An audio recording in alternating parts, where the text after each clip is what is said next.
সুপ্রিয় দর্শক, আপনাদের সাথে আছি আমি জ্যোতিষী প্রকাশ অধিকারী। আজ আপনাদের জন্য যে অনুষ্ঠানটির আয়োজন করেছি তার শিরোনাম উন্নতির শিখরে পৌঁছাতে ভাগ্য আপনাকে কতটুকু সহায়তা করবে। ভাগ্যরেখার নিখুঁত বিচার পর্ব 1। দর্শক, আমাদের আজকের মূল আলোচনার বিষয় হচ্ছে ভাগ্যরেখাকে নিয়ে, অর্থাৎ একজন মানুষকে সফলতা এবং প্রতিষ্ঠা পেতে ভাগ্য কতটুকু সহায় হয়, ভাগ্য রেখার সেই বিশ্লেষণটা আজকে আমাদের মূল প্রতিপাদ্য বিষয়। যে ভাগ্যরেখার বিচারটা অতি বৃহৎ, তাই ইউটিউবের ভিডিও অল্প পরিসরে অল্প সময়ে বিস্তারিত আলোচনা করা সম্ভব হবে না বিধায় আমি বিভিন্ন পর্বে পর্বে ভাগ করে নিয়েছি। আমাদের আজকের আলোচনার পর্ব হচ্ছে এক। ভিডিওটি শুরু করবার পূর্বে আপনাদের কাছে আমার ছোট্ট একটি অনুরোধ, যারা আমার চ্যানেলটিতে নতুন এখনো সাবস্ক্রাইব করেননি তারা অনুগ্রহপূর্বক আমার চ্যানেলটি সাবস্ক্রাইব করুন এবং পাশে রাখার বেলটি প্রেস করে অল সিলেক্ট করে পরের ভিডিওর নোটিফিকেশন পেতে আমার সাথেই থাকুন। কথা দীর্ঘায়িত না করে চলুন আমরা ফিরে যাই আমাদের মূল আলোচনায়। আমাদের আজকের আলোচনা উন্নতির শিখরে পৌঁছাতে ভাগ্য আপনাকে কতটুকু সহায় হবে বা ভাগ্য আপনার কতটুকু সহায়তা করবে। ভাগ্যরেখার নিখুঁত বিচার পর্ব 1। দর্শক, এই রেখাটিকে বলে আয়ু রেখা, এই রেখাটিকে বলে মস্তিষ্ক রেখা, এই রেখাটিকে বলে হৃদয় রেখা, আর এই রেখাটিকে বলে ভাগ্যরেখা। তো এই ভাগ্যরেখা মূলত চন্দ্রের স্থান থেকে উত্থিত হতে পারে, মণিবদ্ধ থেকে উত্থিত হতে পারে, আয়ু রেখা থেকে উত্থিত হতে পারে, কারো কারো মস্তিষ্ক রেখা থেকে উত্থিত হতে পারে, কারো কারো ক্ষেত্রে হৃদয় রেখা থেকে উত্থিত হতে পারে, আবার কখনো কখনো কেতু পর্বত থেকেও ভাগ্যরেখা উত্থিত হতে পারে। তো ভাগ্যরেখার কোন অবস্থান কি ধরনের ফলাফল নির্দেশ করে সেই বিষয়টাই আজ আলোচনা করব। আবার এক্ষেত্রে একটু বলে রাখি, যাদের হাতে ভাগ্যরেখা নেই, অনেকের হাতে ভাগ্যরেখা নেই, তাহলে কি ভাগ্য তাদের সহায়তা করবে না? মানে ভাগ্য কি তারা কি জীবনে কিছুই পাবে না? এমনটি নয়। যাদের হাতে ভাগ্যরেখা নেই তারা কমেন্টস করে জানাবেন। দেখবেন যাদের ভাগ্যরেখা নেই তারা কিন্তু ভাগ্যের দ্বারস্থ হয় না, ভাগ্যের উপর নির্ভর করে বসে থাকে না, তারা কিন্তু অতিরিক্ত কর্মঠ হয়।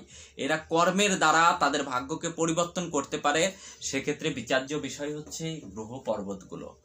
হাতের অন্যান্য গ্রহ পর্বতগুলোর অবস্থান থেকেই সেই ভাগ্যরেখা যে জাতকের নেই সেই জাতকের ভাগ্যের নির্ণয় করতে হয়। তো আমরা প্রথমে দেখব যে সমস্ত জাতক জাতিকার হাতে ভাগ্যরেখা এই চন্দ্রের পর্বত থেকে উত্থিত হয়ে শনির দিকে যায়। আপনাদের কার কার হাতের ভাগ্যরেখা কোথা থেকে উঠেছে, কেমন ফল পাচ্ছেন কমেন্টসের মাধ্যমে জানাবেন। আমি উত্তর দেবার সর্বাত্মক চেষ্টা করব। দেখুন, চন্দ্র থেকে যদি কোনো ভাগ্যরেখা কোনো জাতকের হাতে ওঠে তাহলে এই জাতক কিন্তু অনেকটাই ভাগ্যের উপর নির্ভরশীল, পরনির্ভরশীল টাইপের। পরনির্ভরশীল বলতে আমি অনেক কিছুই মিন করতে চাচ্ছি, একটু আলোচনা করব। এরা পরনির্ভরশীল অনেকটা হয়ে থাকে। এরা জীবনে মানুষের সহযোগিতা প্রচুরভাবে পেয়ে থাকে। এরা যদি কোনো রাজনৈতিক ব্যক্তি হয়ে থাকে, এই জাতক জাতিকা রাজনীতিতে ব্যাপক সফলতা অর্জন করতে পারে, কারণ এই রেখাটা জনগণের সঙ্গে একটি সম্পৃক্ততা, একটি যোগাযোগ কিন্তু তৈরি করে দেয়। অর্থাৎ চন্দ্র থেকে উত্থিত ভাগ্যরেখা সর্বত্রভাবে অন্য মানুষের উপর, আমি আগেই বলেছি যে অন্য মানুষের উপর নির্ভরশীল হয়ে থাকে। দেখুন যে যারা রাজনীতির সঙ্গে জড়িত তারাও কিন্তু জনগণের উপর নির্ভরশীল। এই রেখাটা যে সমস্ত জাতক জাতিকার হাতে থাকে, এরা জীবনের একটা সময় এসে অন্য কোনো নারীর দ্বারা, বিশেষ করে কোনো বয়স্ক মহিলার দ্বারা কিন্তু জীবনে উপকৃত হতে পারে প্রচুর পরিমাণে, এবং তাদের ভাগ্য পরিবর্তন করতে এই বয়স্ক মহিলার ভূমিকা কিন্তু থাকতে পারে। অনেক জাতকের হাতেই বা জাতিকার হাতেই কিন্তু এই ধরনের চন্দ্র থেকে উত্থিত ভাগ্যরেখা থাকলে কোনো বয়স্ক মহিলার সহযোগিতা পাওয়ার সম্ভাবনা থেকে থাকে, যেটা হতে পারে শাশুড়ি, মা বা আদার্স যে কোনো বয়স্ক মহিলা তাকে কিন্তু দিতে পারে, ভাগ্য উন্নয়নের জন্য সহযোগিতা করতে পারে। এবার আসুন আমরা আরেকটি বিষয় নিয়ে আলোচনা করব, সেটা হচ্ছে যদি কোনো জাতক জাতিকার হাতের ভাগ্যরেখা থেকে একটি রেখা বেরিয়ে রাহুর ক্ষেত্রে প্রবেশ করে, এই অংশটুকু হাতের এই অংশটুকু রাহুর অংশ, এই অংশটুকু থেকে রাহু বিচার করা হয়। তো যদি আয়ুরেখা থেকে ভাগ্যরেখা থেকে কোনো শাখারেখা বেরিয়ে রাহুর ক্ষেত্রে প্রবেশ করে, তো বুঝতে হবে যে এই রেখাটা রাহুর ক্ষেত্র থেকে ভাগ্যরেখায় স্পর্শ করছে না ভাগ্যরেখা থেকে রাহুর ক্ষেত্রে স্পর্শ করেছে। আমি কিন্তু বলছি যে ভাগ্যরেখা থেকে যদি কোনো জাতকের রেখা বেরিয়ে রাহুর মধ্যে প্রবেশ করে, অর্থাৎ এই অংশটা উৎপত্তি স্থলটা মোটা থাকতে হবে। মোটা থাকলে তাহলে বুঝবেন যে ভাগ্যরেখা থেকে রাহুর ক্ষেত্রে গেছে। যদি এরকমটি হয় তাহলে এই জাতকের যে বয়সে আয়ুরেখায় স্পর্শ করেছে, যে বয়সে এই রেখাটা আয়ুরেখায় স্পর্শ করেছে, দেখুন আমি যেটা এঁকেছি এটা 30 বছর বয়স, 28-30 বছর বয়স। তো এরকম যে বয়সে ভাগ্যরেখা থেকে শাখারেখা আয়ুরেখায় স্পর্শ করবে, এই বয়স পর্যন্ত এই জাতকের কিন্তু জীবনের উন্নতির জন্যে প্রচুর বাধা, প্রচুর বিপত্তি অতিক্রম করতে হয়। বারবার বাধা, বারবার বিপত্তি কিন্তু এর লেগেই থাকবে। ঝঞ্ঝাট, ঝামেলা, ফাটল, ক্ষয়ক্ষতি এ কিন্তু হতেই থাকবে। জীবনটাকে যেন সে কোনোরূপ দাঁড় করাতেই পারছে না, এরকম একটি অবস্থান তৈরি করবে। অর্থাৎ যতই কলসে জল ঢালুন না কেন, কলসের নিচে যদি ছিদ্র হয়ে থাকে সেই জল কিন্তু কলসে দাঁড়ায় না। এই জাতকের কিন্তু এরকমটাই হবে। সে যতই ইনকাম করুক না কেন তার কলস ছিদ্র, অর্থাৎ রাহুর এই সময়টা সে প্রচণ্ড সংঘর্ষ করতে হবে এই সময়টা। অর্থাৎ আবার এই সময়টা যখন পার হয়ে যাবে এই বয়সটা, অর্থাৎ আমি যেখানে এঁকেছি এটি 28-30 বছর বয়স, এটা জাতকের যে হাতে থাকবে সেই বয়স। এই বয়সটা পার হয়ে গেলে, অর্থাৎ রাহুর নিয়ন্ত্রণ থেকে যখন এই জাতক বেরিয়ে যাবে, তারপর থেকে কিন্তু এই জাতক আবার অনেক ভালো, অর্থাৎ চরমতম উন্নতি করতে পারবে।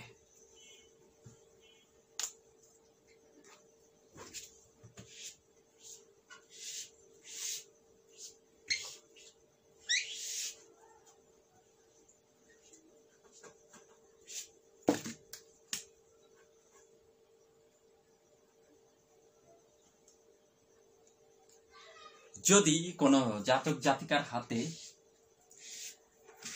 ভাগ্যরেখা এইভাবে আয়ুরেখা থেকে উত্থিত হয়ে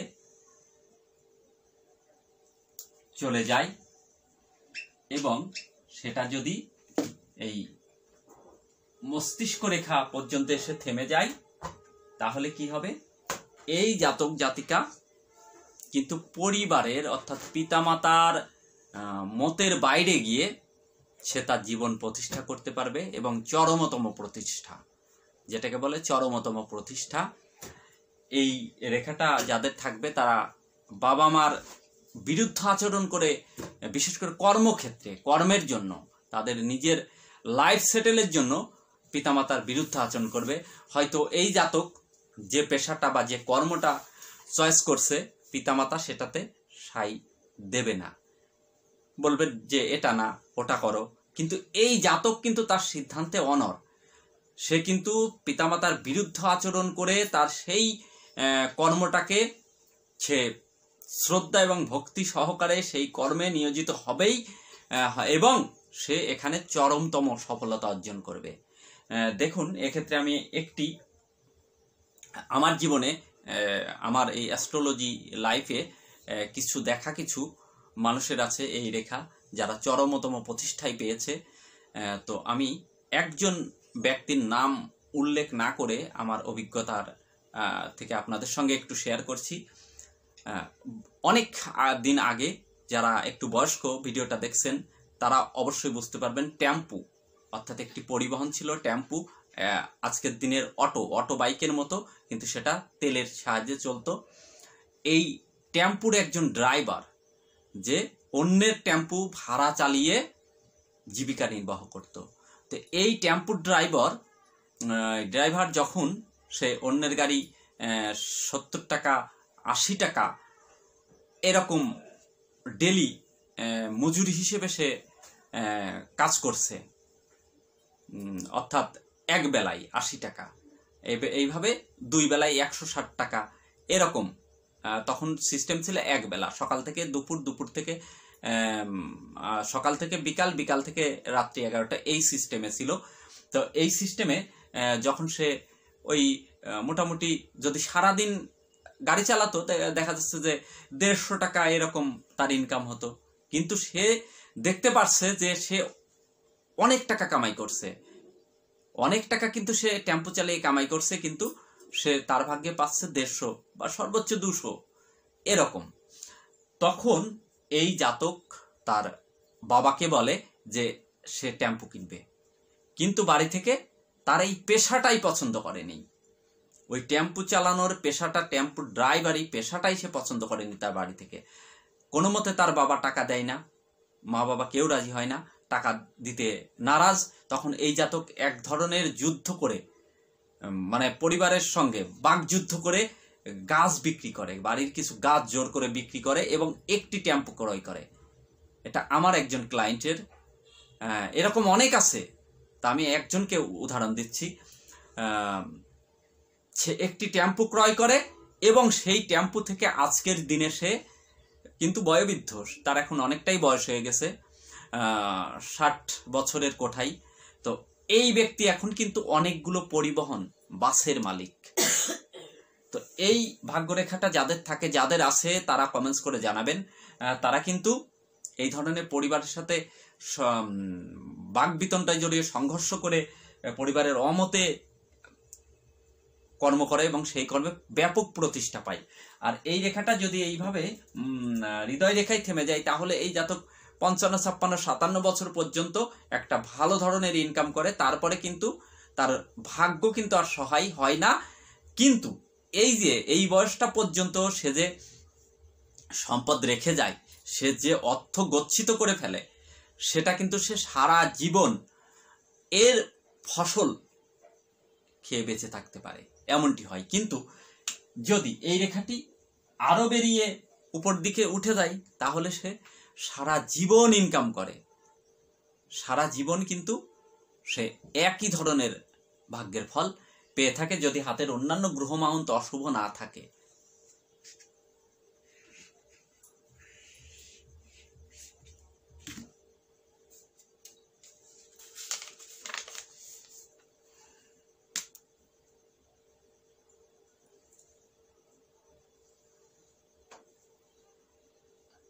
যদি চন্দ্রের স্থান থেকে এইভাবে পরপর 2টি ভাগ্যরেখা উত্থিত হয়ে শনির দিকে যায়, তাহলে এই জাতক, আমি আগে প্রথমে যে চন্দ্রের স্থানের যে বর্ণনাটি করেছি, এটির ফল তো পুরোপুরিই পাবে। সেই সঙ্গে এই জাতক কিন্তু শিল্প অঙ্গনে একটি বিশেষ ভূমিকা রাখতে পারবে এবং সেখান থেকে কিন্তু প্রচুর পরিমাণে আর্ন করতে পারবে। এটা অর্থনৈতিক আর্ন, এটা কিন্তু এই জাতকের একটি এক্সট্রা বোনাস। এরা শিল্প সাহিত্য অঙ্গন থেকে ব্যাপক সুনাম সহিত অর্থ নিয়ে আসতে পারে। এই চন্দ্রে দ্বৈত ভাগ্যরেখা, অর্থাৎ এদেরকে কিন্তু আবার 2টো পথেই আয়ের যোগ থাকে। অর্থাৎ এই চন্দ্র থেকে 2টো ভাগ্যরেখা উঠলে এদের 2টো কর্ম থাকে, যে 2টো কর্ম থেকে এরা অর্থ আর্ন করতে পারে।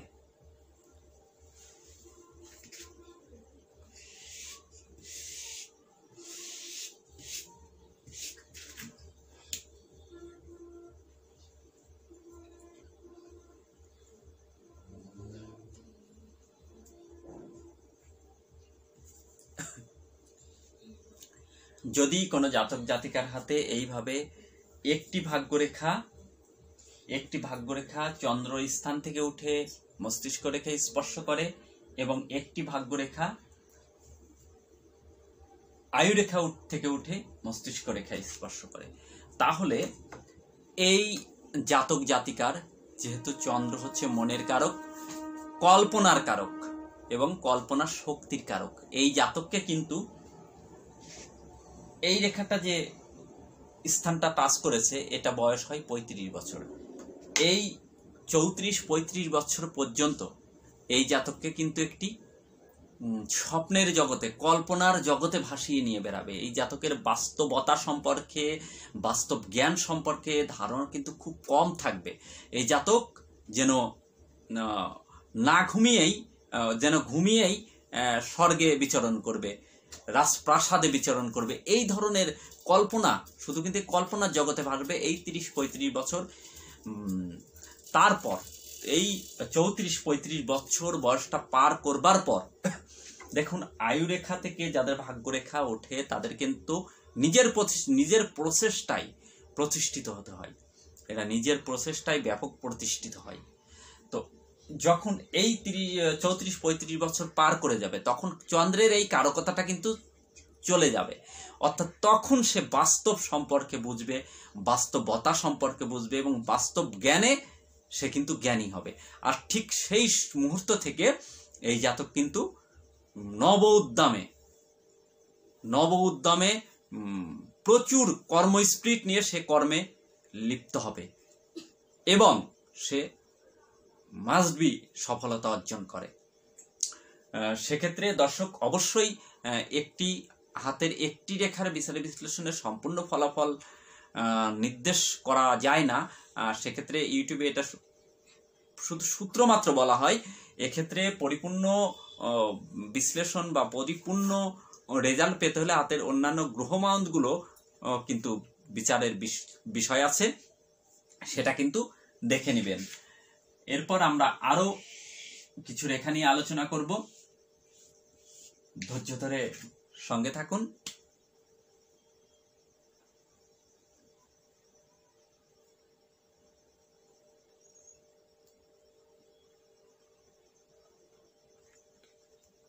দেখুন, যদি কোনো জাতকের ভাগ্যরেখায় শেষে এই ধরনের মিনপুচ্ছ অর্থাৎ মাছের লেজের মতো দেখা যায়, তাহলে কিন্তু এই জাতকের একটি প্রচণ্ড, অর্থাৎ কেতু অনাসক্তি, কেতু মিনপুচ্ছ এটা ভালো, অত্যন্ত ভালো, একটি শুভ। এবং এই পুচ্ছ থেকে ভাগ্যরেখা অতীত হয়েছে, এই জাতকের কিন্তু অবশ্যই একটি সুন্দরতম ধার্মিক জীবন দান করবে। এরা ধর্মের প্রতি প্রচণ্ড আগ্রহশীল, এমনকি বিষয়ের প্রতি অনাসক্তিও জন্ম দিতে পারে। কিন্তু এই জাতক বিষয় পায়, তারপরেও বিত্ত বৈভবের মধ্যে থেকেও সে যেন অনাসক্তি। দেখবেন যে অনেক মানুষ আছে প্রচুর বৈভব বিত্তের মধ্যে আছে, কিন্তু তার কাছে ওটা ভোগ করবার মতো কোনো মানসিকতা নেই। প্রচুর সম্পদের মালিক, প্রচুর অর্থের মালিক, কিন্তু খুব সাধারণ জীবন যাপন করেন, খুব সাত্ত্বিক আহারী হতে পারে, নিরামিষ ভোজী, সে চব্যচস্য লজ্জপেয় আহারাদি সে গ্রহণ নাও করতে পারে।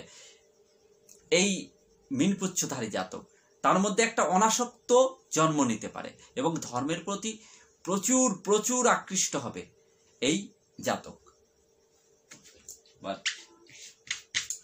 এই ভাগ্যরেখা যদি একটু উঁচু থেকে, অর্থাৎ কেতুর স্থান থেকে উত্থিত হয়, তাহলে কিন্তু এই জাতক একটু বেশি বয়সে কর্মপ্রাপ্তি পাবে, অর্থাৎ কর্ম পাবে একটু বেশি বয়সে। সাধারণত মানুষ অনেকেই আছে 18 বছরেই তার কর্মজীবনে ঢুকে যায়, 18, 20, 22 এর মধ্যে কর্মজীবনে ঢুকে যায়। কিন্তু এই জাতকের কর্মজীবনে ঢুকতে একটু বেশি বয়স হয়, কারণ ভাগ্যরেখাটা একটু বেশি বয়স থেকে, মানে একটু উপর থেকে উত্থিত হয়েছে। একেবারে মণিবদ্ধ থেকে যাদের ভাগ্যরেখা এইভাবে মণিবদ্ধ থেকে, অর্থাৎ একেবারে হাতের এই কবজি শুরু থেকে ওঠে, তারা কিন্তু অতি অল্প বয়সে কর্মপ্রাপ্তি হয়। সেই সঙ্গে যদি এইভাবে আয়ুরেখা থেকে একটি ঊর্ধ্বরেখা থাকে, তাহলে এই বয়সটা আসছে 20 থেকে 22 বছর। এই বয়সের মধ্যে কিন্তু এই জাতকের অর্থাৎ মণিবদ্ধ থেকে ভাগ্যরেখা 22 বছরে উন্নতি রেখা, 20-22 বছরে এই জাতক কিন্তু এই বয়সে কর্মপ্রাপ্তি ঘটে যাবে। এই বয়সে এই জাতক কর্মজীবনে ঢুকে যাবে। সেই সঙ্গে যদি একটি দুর্দান্ত রবি রেখা থাকে, রবিতে কোনো এই ধরনের শুভচিহ্ন ত্রিভুজ যুক্ত থাকে, তাহলে এই জাতক কিন্তু এই বয়সে চাকরি পেয়ে যাবে, সরকারি চাকরি পেয়ে যেতে পারে। এটি একটি খুব ভালো ভাগ্যরেখার বৈশিষ্ট্য। দর্শক, আমার অনুষ্ঠানটি যদি আপনাদের ভালো লাগে তাহলে আমাকে অবশ্যই একটি লাইক প্রদান করবেন।